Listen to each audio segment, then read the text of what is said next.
lá, pessoal.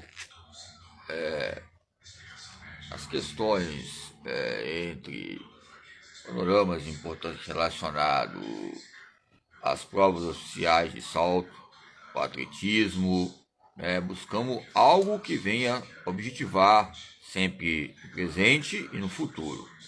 Então, apenas autosura simples, o atleta passava sentado sobre a barra até no final do século XIX. Em 1893 foi um salto em altura, que nós temos salto em altura, salto com vara, e salto em altura, e tem um campo diâmetro, você vai e solta com o corpo, tem aquela biomecânica, você vai e faz aquele movimento de rotação. Quando você vai pular, você corre e faz aquele movimento de rotação, ok? Faz aquele campo da biomecânica do exercício. Eu nem foi, acho que nem 50 metros é a altura, ou seja, a altura, eu tenho 1,88 m, então ali nem cheguei nem 1 metro, ou seja, lógico, estava treinando na época na faculdade colegiado. O negócio é você saber o movimento, você ensinar, lógico, falar que sou expert. Mas então no século XIX há um destaque muito grande relacionado à educação física, não só no campo apogeu relacionado, olha, numa questão de querendo ser expert em algumas questões, mas se você olhar século XIX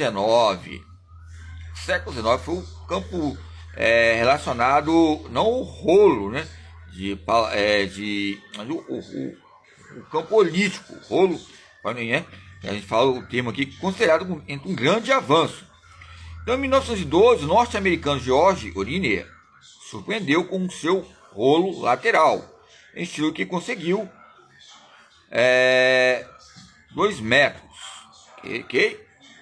A evolução teria de esperar mais um quarto do século, pois foi só em 1936 que o negro norte-americano David Albritton passou a barra a 2,07 metros com o seu rolo ventral, até que já nos anos 60. Por isso que eu falei, rolo ou rolisco, rolisco, rolo. Então há uma diferença. Rolo é lógico também que nos coloca questões de rolamento, cambalhota, ok? Tem uns exercícios bons para cambalhota, depois eu vou mostrar. Tem uns campos pedagógicos, você vai colhendo para sua mão, e você vai descendo. Aí você vai fazendo, vai olhando, no queixo bem descido, aí daqui a pouco você dá a cambalhota, você vai olhando para sua própria mão. É um exercício pedagógico ligado à consciência corporal, ok? Veja bem, como é que eu posso explicar? Você vai olhando, aqui, você vai coloca, lógico, um colchonete, você vai ajuda a criança da cambalhota. Lógico, muitas vezes em questão de pessoas, na posição, ou assim, decúbito lateral, decúbito horizontal, que você está olhando, na posição você vai ensinar. Porque tem mãe, tem pais, é bom sempre estar monitorando. Ele tem a quadra em campo de segurança, ok? A acrobacia tá ligada à acrobaticidade. E você já fazendo também esse exercício ligado à cambalhota, que é um exercício peculiar, não é muita gente que vivenciou. A maioria das pessoas falam, você nunca brincou de cambalhota? Não, você nunca aprendeu a andar de bicicleta? Gente, vários tipos de pessoas e locais, temos que ter o respeito corporal.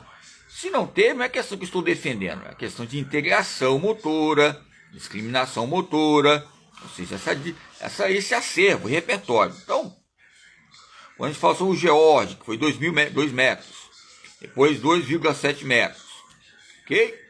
Então vamos lá, nos anos 60, a inovação, quando também americano Richard Fournier revolucionou a disciplina criando o seu flopper, que consiste em passar de costas sobre a barra. Este estilo que lhe valeu o título de olímpico de 1968. Aí a gente fala lembra de o Arthur Guyton, que é 1969. O Arthur Guyton, lembramos também do Kennedy Cooper. E vários poliglotas ligados à fisiologia do exercício, à biomecânica, à cinesiologia. Ok? Então vamos lá. Então, 68. A marca de 2,24 metros. Esse estilo é hoje usado por mais de 90% dos saltadores em altura. Ok? Então, salto em distância. Quando nós colocamos, pegamos um dicionário português que já tem uma complexidade, né, em temas de pensar, ou seja, pensava já pensar em alguma coisa, já, ao bom ou ruim, porque era do ser humano, iminente. Há essa latência motriz, né, entre esse estímulo interno e externo, externo e interno, ligado ao campo Vygotsky. São fatores importantes. Então, salto em distância, é lógico que tem que ter uma impulsão. Salto em distância tem que ter uma preparação, treinamento. Essa prova já era disputada nos jogos da antiguidade, tanto que existe um registro certo Xionice de Esparta, que em 656 a.C. teria saltado 7,5 metros. Essa marca foi igualada em 1884 pelo irlandês John Lunny.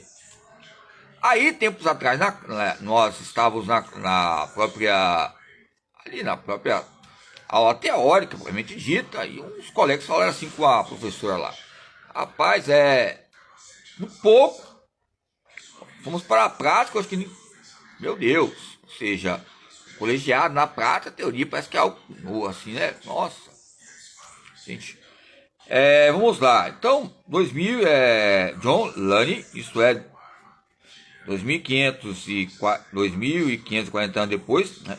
Esse verdadeiro aumento. Bom, 1884, o irlandês John, eu já falei. E também teve um campo, né, de Giones de Esparta. Giones. Aí lembro que era um colega aí, colegiado de faculdade, o Giones ou Jones, não sei. Colegiado aí, o homem é atlético, né? Atlético. Atlas, é um homem, é um Latas, é uma catalogação ligada aí a época do Espírito Santo, Capixaba, um homem que defendeu as questões na época do balé, ok? Que eu assim falo que o balé é questão de que o balé, o balé foi criado por um homem e ele defendia lá, eu estava lá junto, né, em questão de que, pensando, aprendendo também algumas associações de movimento. A pessoa tem que ser flexível, ok? Então o Jones é gente boa na época aí, foi um dos colegas no campo de recorde atlético também, que muitas vezes tem uma capacidade, muitas vezes no futebol, handebol, voleibol, vai se destacar. Muitas vezes se destaca no goleiro, destaca em outras posições e outras características. Então, o salto dos gregos diferia bastante da prova dos nossos dias, a que eles usavam durante o salto. É uma espécie de halteres de pedra nas mãos, acreditando que assim obteriam uma distância maior. Ok? Vamos lá, então colocavam halteres de pedra. Ou seja, porque a carga pesada, ela ia aumentar, ou seja, o meu estímulo e a motivação. É lógico que a carga, se tivesse um estudo maior, aprofundado, que a carga ela, com halteres, a pedra ali, ia ser algo profundo ali e ajudar.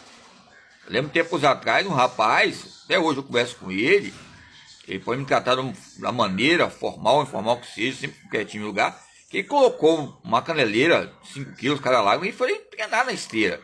Começou a correr. É lógico que vai dar resultado, mas muitas vezes pode o quê? Ele quer treinar velocidade, então ele vai especificar. Se colocar a caneleira pode prejudicar a coluna? É lógico que pode adaptar. Mas o que ocorre? O treinamento de força já está propriamente dito ali na academia. Especificamente pode até fazer um treinamento ligado à caneleira, mas ali há riscos, pode haver lesões, ok? O que eu quero dizer, ali a caneleira pode ser um campo equivalente, mas vai sobrecarregar o joelho, vai sobrecarregar o quê? Se o foco dele é resistência aeróbica, então ele tem que focar o quê? Potência, velocidade, resistência aeróbica. É lógico que o treinamento de força é importante. Vamos em outra aula agora, tá falando sobre a história do salto de altura. Estamos buscando também o que? A questão está ligada ao que? A resistência anaeróbica, o salto de altura. Ok. Então, aumenta as questões daquele impulso, depois você pula. Né? Aquele salto com vara também. Salto triplo. Variáveis, invariáveis. Nós estamos falando de questão de falar com ele, mas ele continuou. Então, eu fui falando com o pessoal, que muitas vezes a pessoa vai absorvendo, vai assimilando. Aí eu falei, você faz do meu jeito, você faz do seu jeito, ok? Essas questões entre as características epistêmicas, ok? Mas foi várias pessoas, estou falando só uma aqui, mas teve várias pessoas tipicamente em campo dessa extremidade local e cultural. Cultura corporal,